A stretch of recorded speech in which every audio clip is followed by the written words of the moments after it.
All right.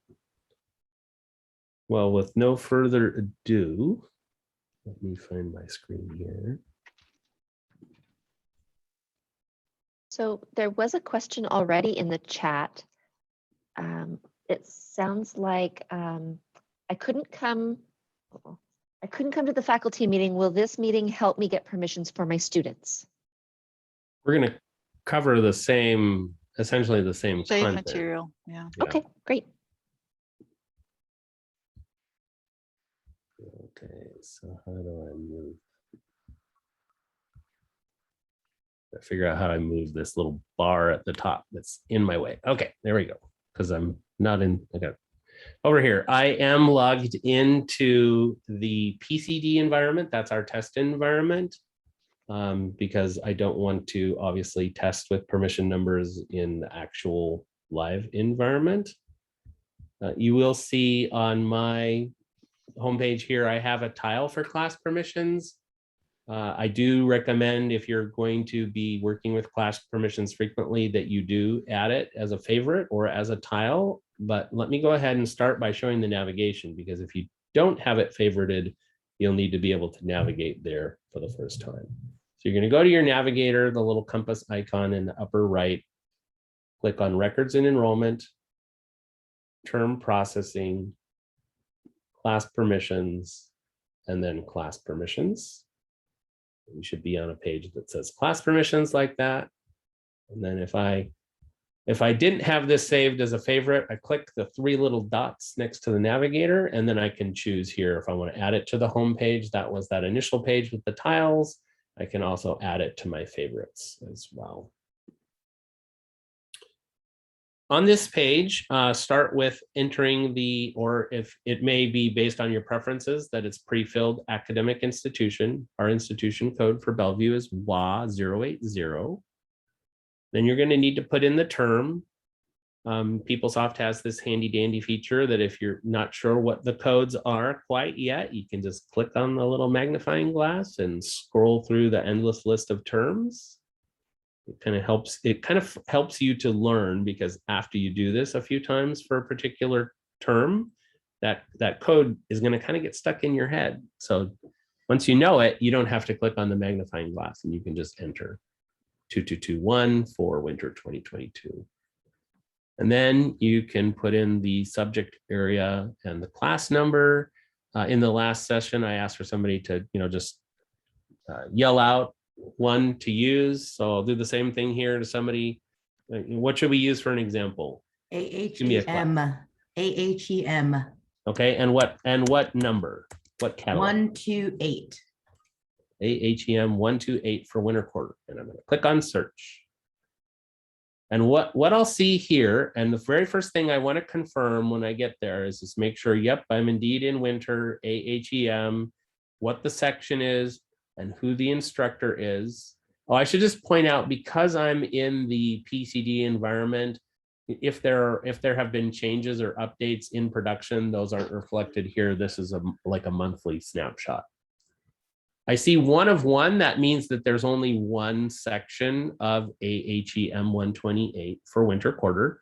That makes this page a little bit easier to work with if there's only one section, because if there are more, then it would be one of, say, 1 of 2 or 1 of 10 or 1 of 50. And then after I've confirmed, yes, this is the section, this is the right section that I want to create codes for. There's a lot of things down below that, and all of them are extremely important and powerful. So expiration date, and then the permission valid for checkboxes.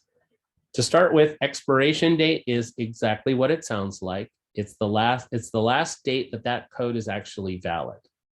Now, this is pre-filled as the last day of the quarter. That doesn't mean that this code will actually work for all of these reasons until the very last day of the quarter. But this date is still important. So in this case, so whoever shouted out AHEM 128, why would we be using a permission number for this class? This is a clinical class, and they have to meet all of the prerequisites before they can take this class. Okay, is this class marked as either instructor or department consent required? Yes, department consent. Okay, and do we want these students to be able to register after the quarter starts? Maybe, maybe not. So yes, it's a late start. Kind of, well, this is a clinical class, so it kind of depends. They do 160 hours in the hospital. So it kind of depends. Okay. This might not have been the most ideal exception to start with, but let's pretend, shall we, just for a moment, that this class is a regular, starts on the first day of the quarter, ends on the last day of the quarter, but it does require consent. It has that instructor or department consent checked on it. That means every single student is going to need a permission code in order to register for the class. And if it was a regular full-length quarter class, the third day of the quarter is going to be the last day to register without an additional level of permission. And that's the 5th. So I would want to make sure to enter January 5th, 2022, and have only the consent required checkbox checked. And then I could come down here and I could say, assign more and generate. And now I have 5 codes. And I can see that they all have January 5th as the expiration date. Now, I want to point out this issued checkbox. So issued might seem like that is the indicator that it's issued to the student, and internally process-wise, you could use it that way. But if I check set all permissions to issued and save, it did 2 things that from my perspective are pretty important. One, it's now put my EMPL ID associated with these numbers as well as a date. So if anyone else came into the permissions, class permissions page for this class section, they can see that Steve created 5 permission codes for consent required on November 23rd. If you don't check that set all permissions to issued and save, it's not going to keep track automatically who created those codes. So business process wise, give that some thought. Down in this class permission data section, there are 3 different tabs that you can toggle through, or my preference is this last one that's kind of like a little spreadsheety looking kind of thing. If you click on that, that'll expand and it will have all of the options for those codes that have been created. So if I came in and I needed to modify some of these, I could say, okay, well, this code down here, we're going to allow that one to work for closed class and requisites not met, and maybe also permission time period. And I'm going to talk about each of those here in just a second. I also do want to point out that there's this comments section. That's for your internal business process for keeping track of things. So my suggestion or recommendation that you can use or not is that when the codes are created, that you mark them as issued and saved so that you can tell who actually did the creating. And then when they're given out to students, using this comment box is actually a better place to keep track of who it was issued to, right? So I could put, a student's name and, their EMPL ID in that comments box as just a way of knowing what was given out or not given out. Going to talk about each of these permission valid for checkboxes. They're all important. The first one, closed class. Actually, that's not a great term because you might think, oh, the class is closed, let them in. Well, what this does is it overloads the class and it disregards the wait list. It blows past a full class, it overloads it, it blows past any wait list. Only use this one if you are wanting to overload a class, and in that case, only use it after the quarter has started. So do not use this before the quarter started because it will blow past the wait list, right? Don't get on the naughty list by using that when you shouldn't be using that. Requisites not met is if a class has enforced prerequisites and a decision is made to override that. That will be done in conjunction with the department's business process for that and faculty. So make sure you're tuned into that. So that's Not that, hey, everyone gets to just decide that, you know, this student's story is really good, I'm just going to override their prerequisites. They really should be following the processes, but that's there if needed. We talked about consent required. That's if that is set up on the class section to require consent. And in that case, it's going to require a permission number from every student to register. Career restriction we don't use, but that would be like if you were at a, you know, a four-year institution with graduate level programs. That's what would allow, for example, an undergraduate student to register for a graduate level course. And then this last one, permission time period. This is what will allow students to register for what we would in the past have referred to as the late registration period. So if a class has space, students can register into seats through the first 3 days of the quarter, but days 4 and 5, they cannot register unless they have a permission number issued to them that has this permission time period box checked. And then you're going to want to also update that expiration date to be that 5th day of the quarter, January 7th.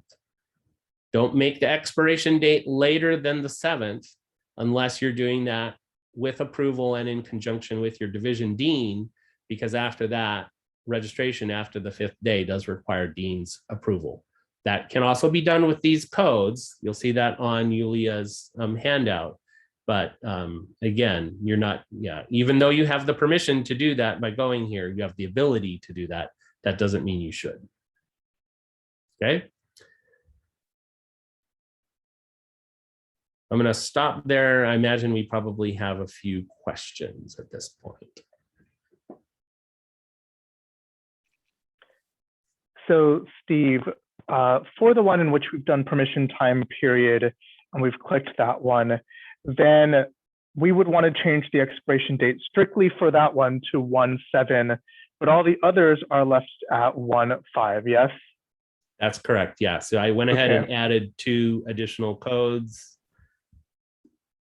I'm going to save to show that they're issued, and you'll see that the dates are there. Now, if I needed to go back in and edit the expiration date on a previously created code, as long as it hasn't been used by the student, I could come in here and just manually make that edit and save. And now this number 5 code, I updated that to have that January 7th expiration date on that one. But then these top 4 are all January 5th. Steve? Yes. Would I, for college and the high school, would I be clicking that consent required? That's going to depend on how the classes are built. Okay. So if you talk to the person who built the classes, or Okay. or check that out in the class schedule to see if it has that consent required checked. Okay. Then you're going to need lots of codes to be Okay. Thank you. I don't think we've added you to the list of the people who are able to generate the codes, Susan. Do you normally generate the codes for the students in the high school? I don't know, but I think Linda was getting me permissions for something. She asked for my MPL ID today, so I think she may be getting, I'm not sure what she's getting me permission for, but All right. yeah, I'll check. I don't To know. be figured out. We have Okay. a question in the chat from Tammy, and that's a good question. So in the past, Tammy says, I have received entry codes from a staff person when I gave them out to the student, and the original staff creator never knew who got that code. Does the staff creator need to know who got the code, and how do we get that knowledge? Each student in this specific class needs a code no matter when they register, because it's audition necessary. So they will begin needing them next week. And that's precisely the difference between this is an opportunity for improvement between our previous practices and what we have an ability to do right now. In our previous life with HP, faculty members did not have access to HP, so they would have to rely on the staff members to create the code or generate the codes in this case. And so that provides an opportunity for you guys to rethink what works for you, for your program, for your department, because right now we have been given access to all the program chairs. So every single program chair has an ability to go in and generate the code and follow these practices as Steve has described. So you would have to check boxes, add comments. If there are multiple people who manage the list of codes which have already been generated, comment section can be super helpful because the way this situation works, it's one code per student. So you will have to coordinate.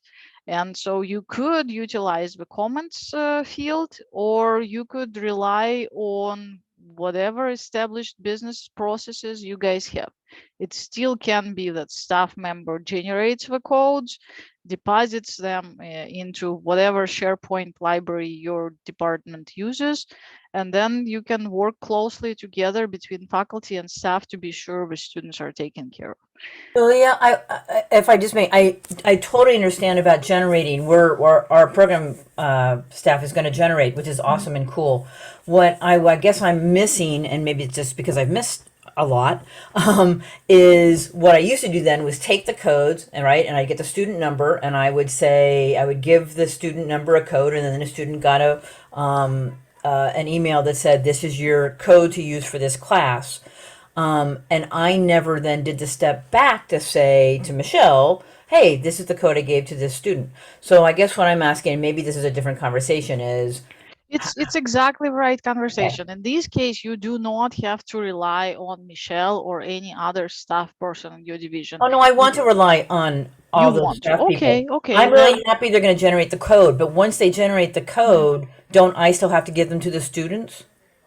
You could. Okay. Students definitely rely more on the faculty members than on staff in this conversation.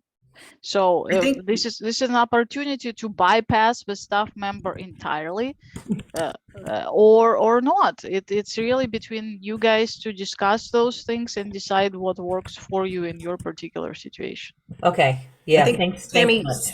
somebody has to give the student the code. In the past, Exactly. there was a system that could email automatically the student code. Maybe you didn't use that, but No, we did. somebody has to give the student the code now. It's not like an automatic out to them. And then ideally somebody's tracking that.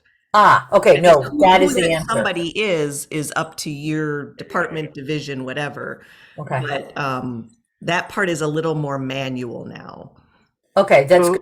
I end up in a weird situation every once in a while when someone needs a code an hour before Reg is over. I mean, we're trying to fix that part as well, but that has indeed happened in the past. So that's why I just wanted to make sure that I was all, you know. So let's use that as an example. You have that last minute. The idea of this is that, you know, somebody comes to you and needs a code, and like there's 1 hour left, or it's, you know, it's late at night, even maybe that might be that situation, that you, as somebody who can come in and say, yeah, I'm going to create one additional code. And then, okay, student, maybe they're on the phone with you even, like, here's your code. You got something to write it down, 63339, you know, or you send them an email or whatever it might be.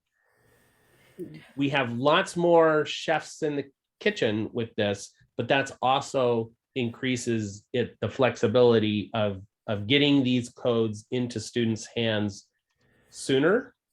I'll just point out that we did learn from other colleges or hear from other colleges, and although we're not fully adopting a model like those colleges are using, that is an inspiration for how we start to use this. So Clark College, as an example, has essentially all the faculty in here, and then they generate them one by one when there's a need for it.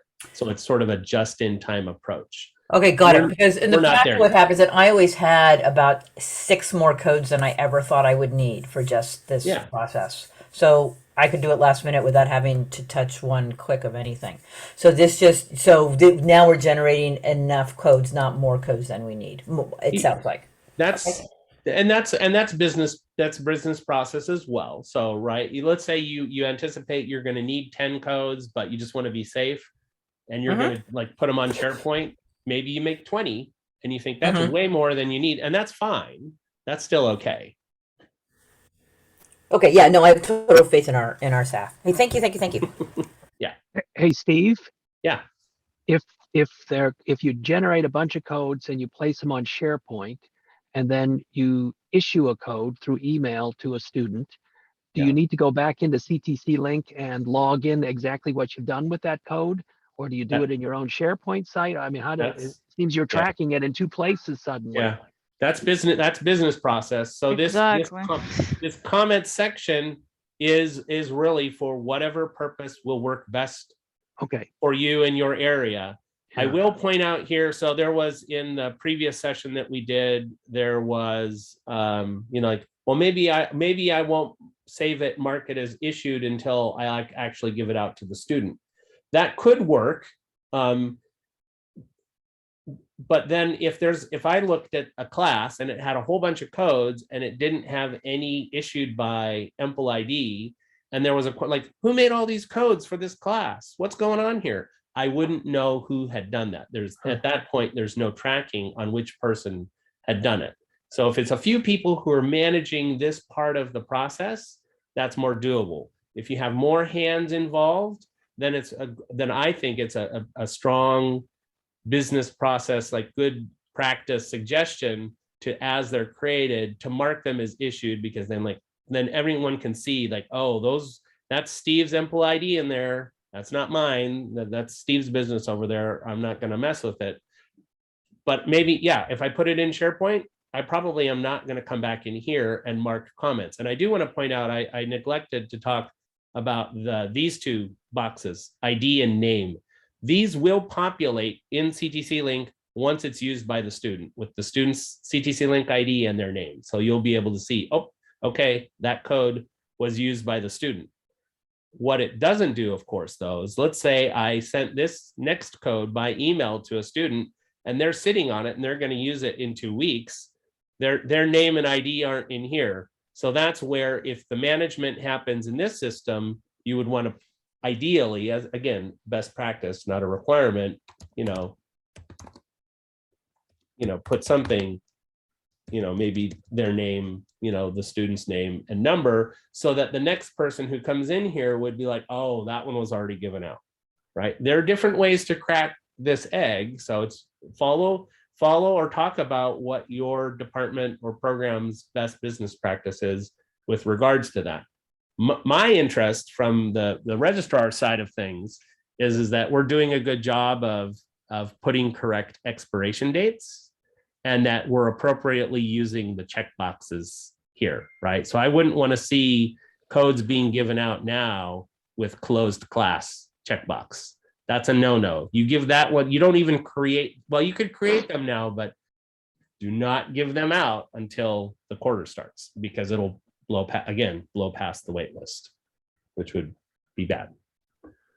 Okay, so then for winter, as I understand it right now, all chairs have the ability to do this and would get an EMPL ID if generating a code, division staff and deans, but not all faculty at the moment. Correct. Okay. Yeah, it's our intent for giving more people access to this screen is to not break your existing business processes entirely. It's to give more options. So we are basically expanding the bottleneck just slightly, because we know that there are many cases and our students reach out to program chairs or faculty beyond business hours, and it's more likely that program chair is going to be available than the staff member, for example. However, there is also a case when faculty is off contract, and it's absolutely paramount that staff member is there to assist the student if they need the code. So we are not trying to break whatever works. This is just a new tool, and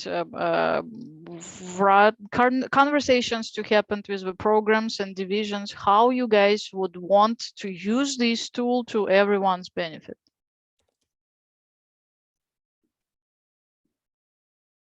There was a question in chat from Elisa. Elisa, do you want to unmute yourself and talk about that?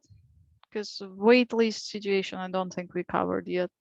Yeah, so I'm just curious, I just more want confirmation. So if I send out, let's say I have projected 28 students who are going to be taking capstone, which is a permission only class. So if I send out 28 and let's say that the class caps at 24, I just want to confirm this is only going to allow 24 to register and the remaining students would just get on the wait list. Yeah, what class is that actually? Let's go ahead and use it as an example. It's ISIT 490, which is our capstone class. And there's 3 sections for the different concentrations. Right.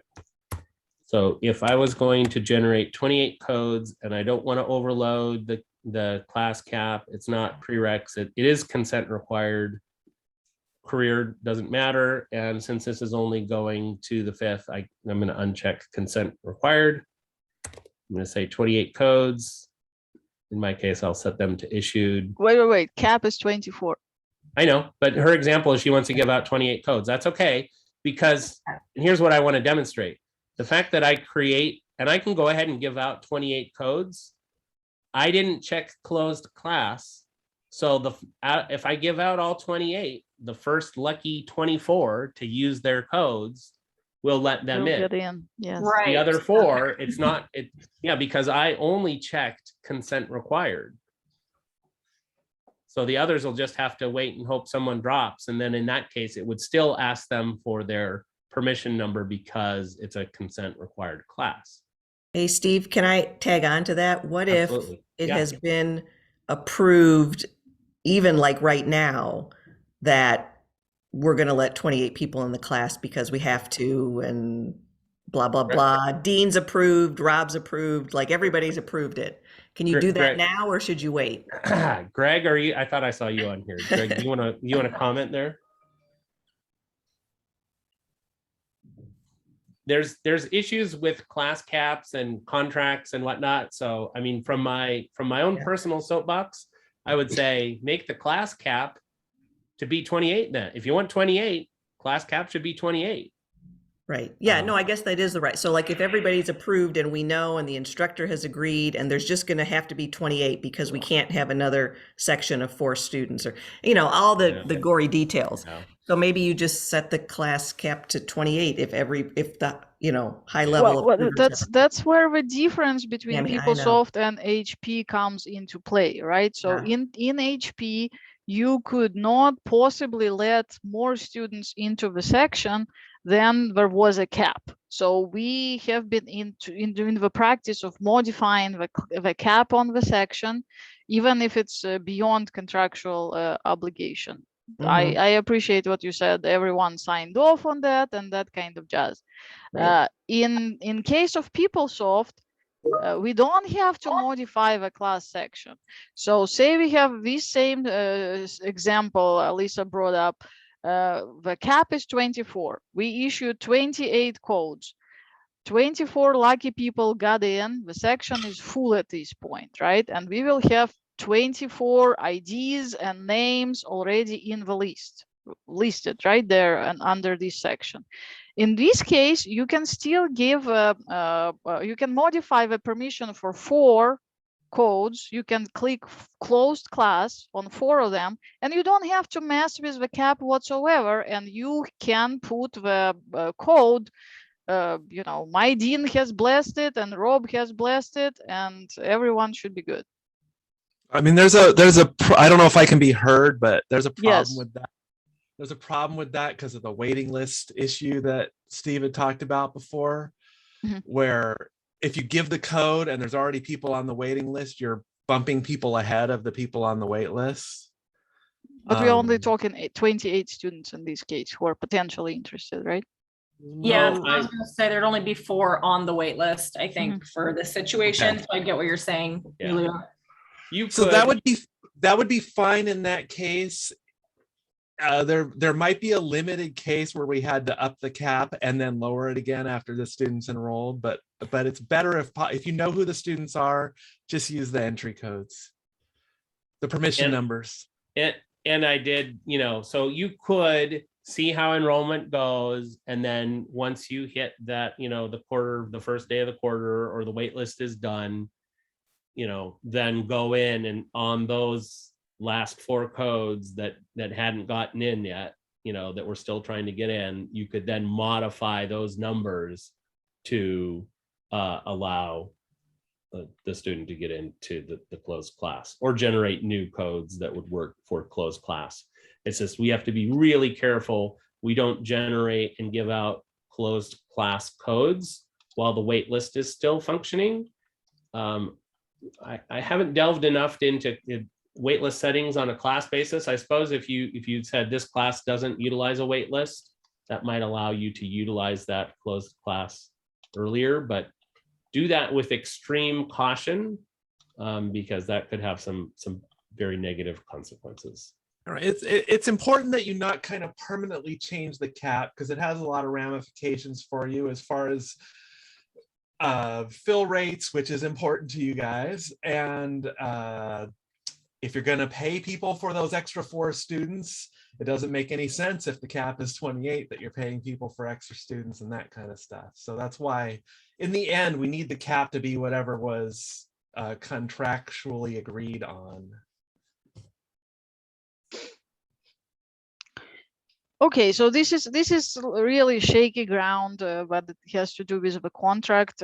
Our baseline recommendation is to not overfill the class unless you have the permission from your dean, who are ultimately responsible for that kind of situation. We have a question in the chat about the combined section, and I don't know the answer to that. Greg or Steve, do you have any idea how do we go about the combined sections? Do those combined sections, are they either of them consent required, or is this just for, this would just be the instance of like a closed class after the Why quarter? don't you unmute yourself and tell us more detail? So yeah, they're both consent required for my classes. All of the classes are consent required, but they're combined. So I'm assuming I can, if I need 30 permission codes, I do 15 to one section and 15 to the other. Yeah, and I'm not, we may have to see how this kind of goes to be sure, but let me. I would imagine theoretically, again, just like Steve said, we'll have to try it out and see. And after the winter enrollment, you probably tell us better. Right now, my assumption is that you will have to issue 15 permissions for one section, and then the 15 permissions for another, because they are still separated as far as the section goes.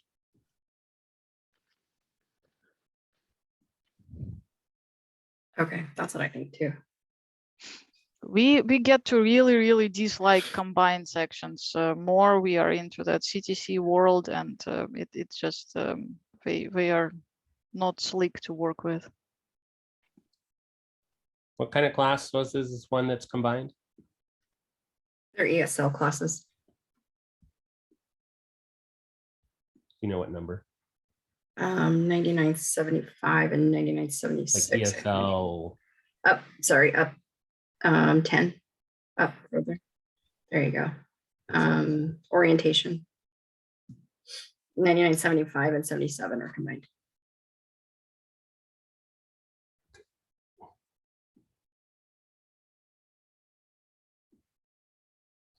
So I go in here, I'm going to add 99.75 to my shopping cart as a student because I want to add it. And if it's consent required, then you're going to want to have instructions to your students to be like, this is where they put in their permission number, right? This is where they put in that number in their shopping cart.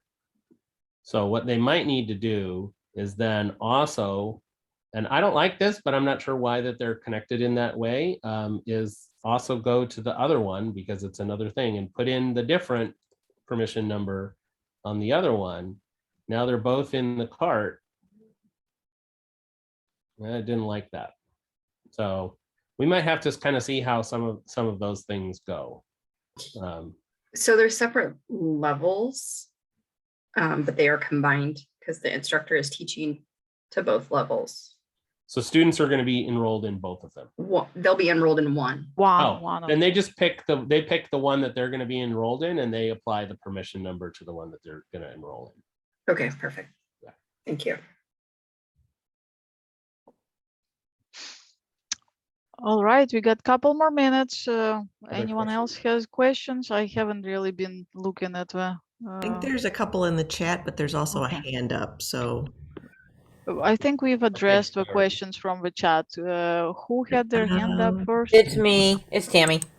All right. Hi. Oh no. Well, I just raised in case this was a help. So we have a million of those combined classes, just because we teach the dance class the first and second quarter together. We teach playwriting together. We teach musical theater acting, because we want to support those students who want to take the second quarter, and there are almost never enough to have a full class. So I'm assuming. And that's the same with the production as well. And I know music has a whole lot of those as well, because you are, teaching everybody, and it's easy. Like in my playwriting class, it's easy for me to take the more advanced students and do what I need to do with them. So, are we going to be getting any pushback about that, or is it just going to be kind of tougher for other people? And I apologize, but I have heard. Yeah. I think the situation that would be difficult in terms of consent required is if you build, I would think, like, let's say Tech 215 and 217, like it's a combo. You have to take both of them. Mm-hmm. Everyone is in both of them. So Mhm. that's a little bit different than like multi-levels are all sort of taking it together. Yeah, we have both of those kinds of classes. Yeah, so the you have to take both sections and it's consent required. That could be a little finicky. I don't think we That have may any of not be those. We don't have any of those. So the ones that are Oh. like 210, 290, 212, 290, those are not consent required. Yeah. But so the only time we do consent required is if somebody is skipping the prerequisite, which would be true for lots of people, and then our performance class. So maybe this is sort of less. I had understood that nobody liked any of the classes that were sort of being taught together. So that's not true. It's the consent required that's really an issue. Yeah. So and keep in mind that consent required is in this system going to be different than overriding the prerequisites. So you could say this is good for consent required, but not for overriding prerequisites, or it's good for overriding prerequisites, but not. I mean, if your class is consent required, you're always going to check consent required on any of the permission numbers that you create, obviously, because otherwise, why would you even be there? Right. But you may not want to override prerequisites just de facto. Got it. And we have both of those things. Right. So in the past, entry codes did all those things, and you're saying now we treat them differently. Well, that makes sense. Thanks. Yeah, that makes sense. There is a question in the chat, and then we can go to Fabiana's question. Fabi, we will have to unmute yourself. So the question in the chat is for core requisite classes, do students need 2 separate permission codes? That's interesting question, really. That's the one I'm worried. Yeah, that's the one I'm a little more worried about. Core requisites, I'm worried about core requisites as well. There will be probably a need for 2 codes. It's just my hunch. I don't know exactly. We will have to try and see. I'm pretty sure too. Yeah. Yeah, because it's 2 classes, so Exactly. you need a permission number for each of them. All right. Fabi, do you want to ask your question by unmuting yourself? I think it has been answered. I was thinking about Hawaii, how I we have 4 sections and I usually generate 80 quotes and I send it to the department. And I think they divide those codes among their 4 advisors, because my sense is that they sit with the student and they enroll the students into the class. So for me, it feels that it would be a good process if they create it and they, add their comments so they know, oh, Bradley used this one and so used the other one. But they're not here in this meeting and registration starts on Monday. So maybe for this quarter, I'll generate the quotes and I'll submit to them. Then we can have a meeting later to see if they wanted to take on as a department. That's my thought processing on what I'm seeing here. Yeah, but Anna was gonna ask, but I think you guys already said that. Perfect. Yeah, I appreciate, that's a good question. We want to start somewhere, and right now we have just a handful of people having an ability to generate those codes. We can totally build on that. We can expand if that's your guys's desire and request. I would agree with you, Fabio. It's a good process for right now. If you generate the codes and send it out to those faculty members and let them manage those codes somehow.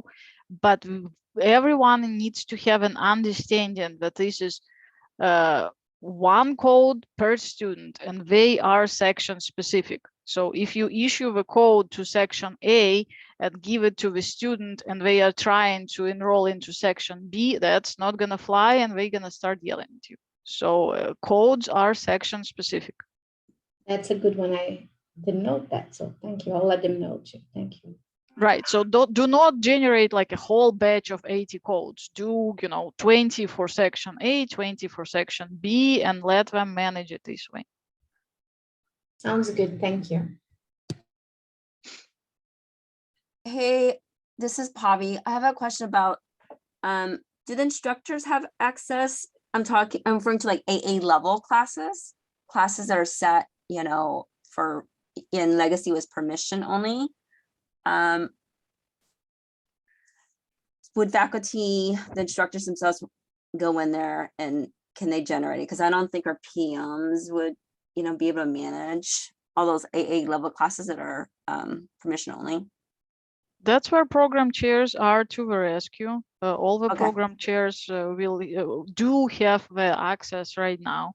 If you guys would want additional instructors, please send me an email and I'll work on that security ticket for our ITS folks. I do have information what kind of permissions we are looking for, and we can just build on our existing list. And Pavi, you can, maybe you and I can chat too a little bit.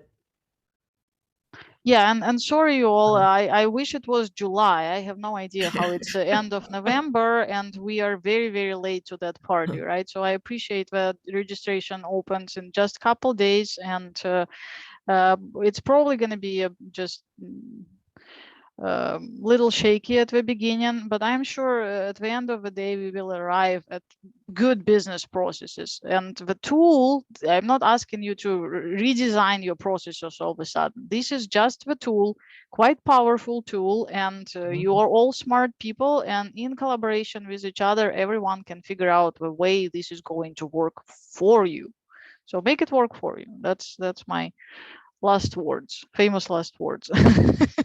Can I ask a quick question? If Sure. Fabian, I think she's answered. Okay, so I am stuck on this prerequisite thing. So I'm going to ask another question. I asked one last hour. I'm going to ask another one.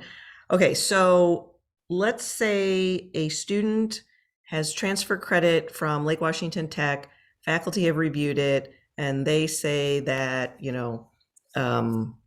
accounting blah, blah, blah is equal to our accounting blah, blah, blah, but it hasn't been evaluated officially yet, and the student needs to get into a class. We would use requisite not met, because it's not in the, we know that it's been met through another course. It's not officially in the system yet. So we would use requisite not met. If the student transferred in courses and they were evaluated, and then they're in the system as evaluated and equivalent to said courses, then everything's golden, right? Because it's in the system, their accounting blah, blah, blah has been evaluated for our accounting blah, blah, blah. And the prerequisite should, you know, it's there and it's done, right? Right. Thank you for that question. That's where my knees are shaking a bit as well, because I don't think the system will play nicely with the transfer in courses. First off, the equivalences, they are to be established for the transfer in courses. I know that our evaluation departments, they are working very hard on that. So when it comes to the transfer in courses, I would have absolutely no problem if you guys evaluated the transcript and then you used the requisites not met checkbox, because you've done your due diligence. You have seen that course from another college, which somehow just does not play nicely with our system, whether it's always or just for right now while we are still building things up. That I don't know, but that's why I wanted to give access to the tool for more people, not less. So we are all prepared for the volume situation, you know. Okay. I want to add one thing to that. If they've gone through the evaluation process and they're not able to get into the class anyway, even though they should, and you give them a permission number with requisites not met or whatever, tell us about the problem that happened, because we want and we will be monitoring that. Yes, thank you. Just like what Greg said. We need to know about those situations, but when it comes to the transfer in courses, that's a gray territory right now. So we should probably be prepared to override prerequisites for the transfer in courses. And that probably also goes for any type of substitution that has been made as well. It's kind of in that same bucket of, there was a, okay. Yes. Yeah. Thank you keep for in asking mind, that question. keep in mind that these permission numbers, it's a one time for that term, that quarter. Right. You give it out to so you know the next time around, you know, now I want to change sections. If the underlying issue hasn't been addressed, they're going to have that same issue the next time around. So yeah, and we're going to have to kind of educate students too on this. I don't know how, but just, you know, they usually say, I want to get into this class, and, you know, just the different sections and all. Yeah, that's it. It'll be fine. But it's just a couple more pieces of So okay, and it can be worked out, right? It's not like we are robbing someone of entry code, right? You can issue as many codes as needed, and it's going to do no harm if you have 300 codes per section. So that's perfectly fine. It's just difficulty on you to manage all those codes, but we can totally over issue and under distribute. It's just a matter of maintenance and keeping a tab on who got what. Right. And I can totally see you with this student situation, and they are like, oh, I want to enroll in section A or section B, and I don't know which one. Then you're like, okay, fine. Here's 2 codes, one for section A, one to section B. Make up your mind and let me know. That's a good point, Yulia. Yes, I didn't even really think about that, but yes, they might say, yeah, I don't know which one I want yet. I'm trying to figure out my schedule at work. You know, and you can empower them by overgiving codes. Overgiving. So thank you. So I see Jin's question asking about for late registration in winter. First, the first part of it, it's a little bit complicated since we've changed some things a few quarters back. Once the quarter starts, if the class has space, they can enroll normally the first 3 days if the class has space. If the class is full and the instructor wants, and the student's going to try to make their case to like, hey, you should still let me in, or it's day 4 and 5 and the student wants to make their case, to the instructor, hey, you should let me in. The plan is to keep the request form that students can, because all that does is it generates an email that goes to the faculty. So it's just a conduit that, hey, student so-and-so would like to get added to your class. And then information around that in terms of like what the instructions then that go to faculty could be like, student so-and-so would like to register late or whatever overload into your, whatever class. If you approve of this, you'll need to issue them a permission number and a little bit more detail on how that part goes. So no longer is it this manual administrative thing that email back to enrollment and it goes into a folder where literally there are hundreds of them sitting in a line waiting to be processed by a staff person one by one during business hours. Now it is, and this is food for thought, right? Imagine if more faculty have the ability to generate this code, or they have that code on hand, then even outside of what we think of as the typical or traditional business hours, as soon as that code is in the hand of the student, they can register, right? They're more in control of that process. They see that they're registered. They can see they may have to, likely they're going to pay some additional tuition, and they're now connected to all of that instead of they're just waiting for some random office somewhere to do something and send an email that they may or may not look at right away, right? It does require us to get used to that new way of things. If the form seems to be a problem, we can talk about change there, but we're trying to keep the disruption to a minimum, and yet the functional process of a student getting into the class when it's late or an overload is definitely different. It is the student in the driver's seat on that. Now, what might happen if it's like 4th week of the quarter and a student's trying to get in and asking for super exceptional, extremely rare permission, those will still have to be manual, but we're talking, I could probably count those on 2 hands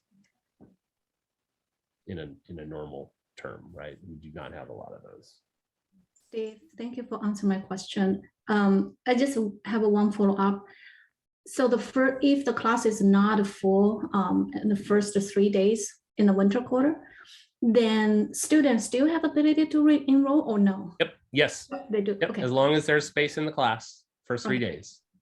Awesome. And Great. I think if I go over here to my my test student view here, I can look at enrollment dates. And on my test student here, I see that my test student they have their enrollment appointment, but they also can see what the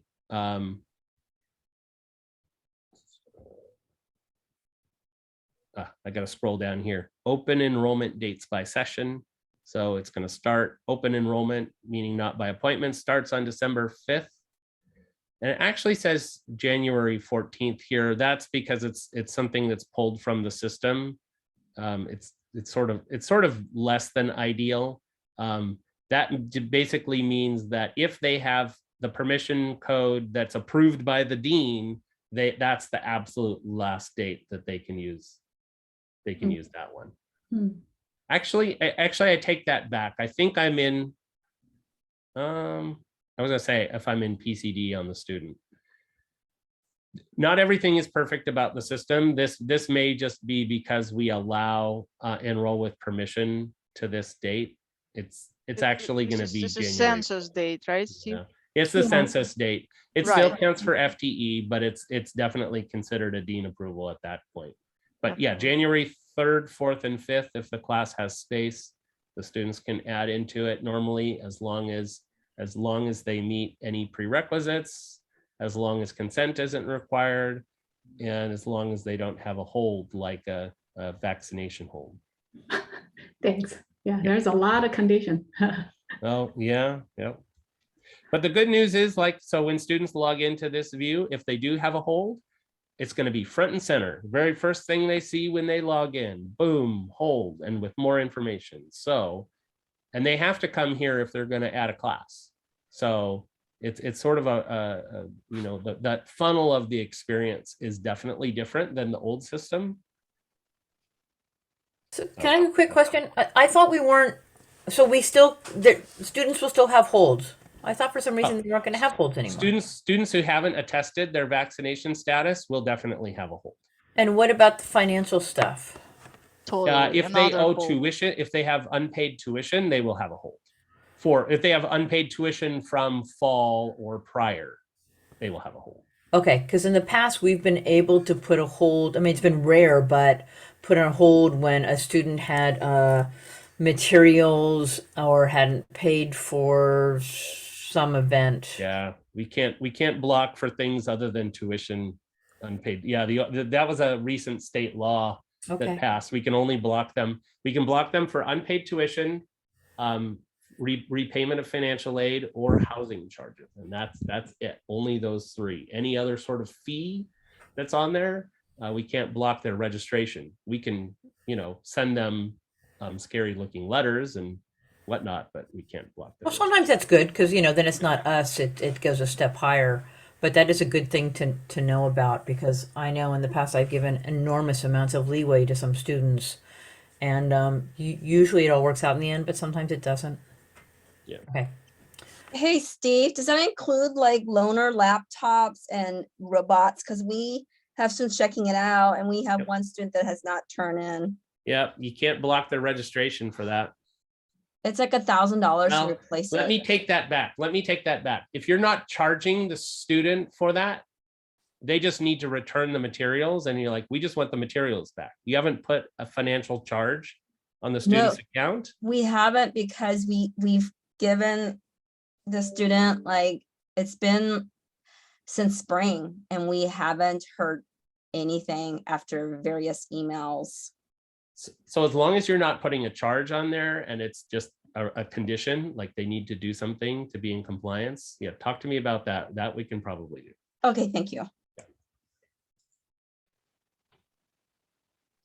All right, so I think we are at the end of our time. Alicia has been asking, can we send out permission codes early before registration starts, or should we wait until Monday? Oh. You can get started. I don't see no reason why not. Yeah, and I'll just add on to that, right? So the ones that you're sending out now won't have closed class checked. Yeah, follow the handout. We got the dates, we got the boxes where you need to check, and if you see any way the handout can be improved, let us know and we'll modify. All right.